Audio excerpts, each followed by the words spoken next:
Hi, we live 2 hours away from PCDA, and we chose to make the drive because of the importance of food and nutrition for our daughter. The feeding team has been amazing, and my daughter has come a long way in a very short period of time due to their help and advice. When we first started, my daughter could only drink liquids and she did not eat many solid foods. She not only had difficulty chewing and swallowing, but she was a very picky eater.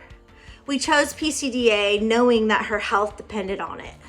I felt the feeding program was the most important program to start with. Without food to nourish her body, she would not be able to learn in any other area of her life. We really needed to focus on getting Bella the appropriate nutrition and made that our #1 priority as parents to start with. We chose PCDA because of their individualized approach to feeding therapy. Her therapist uses a child-led approach which also incorporates the DIR model. This model focuses not only on a way to interact with children, but it also focuses on thinking about regulation and interaction and relationships that the child has.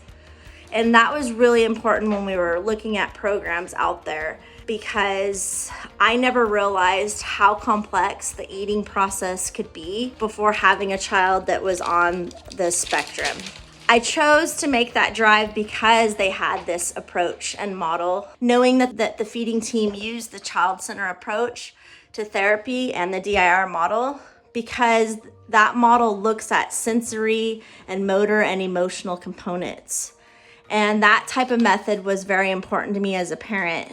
I feel like my daughter has been successful in all areas of her life now because of the PCDA and feeding team. Because it all had to start with food and learning how to eat. Because without nourishing her body, I just don't think all the other areas of her life and other kinds of therapies could even work without food, of course. PCDA and the feeding team stands out from all the rest because they recognize the emotional capacities and challenges that can be found around food and all of the mealtime experiences. And they develop an individualized program to fit that child's needs. They did that for my child, and it's definitely helped her. She's come an absolute long way, and words cannot express how grateful and thankful I am to all of you and what you've done for my daughter. I truly feel blessed that we found the feeding team at PCDA for her, and I personally feel that her specific therapist is among the best that there is out there. And I just can't thank her enough for all of her help with my daughter Bella. And I just appreciate everything that the PCDA feeding team has done. Thank you so much.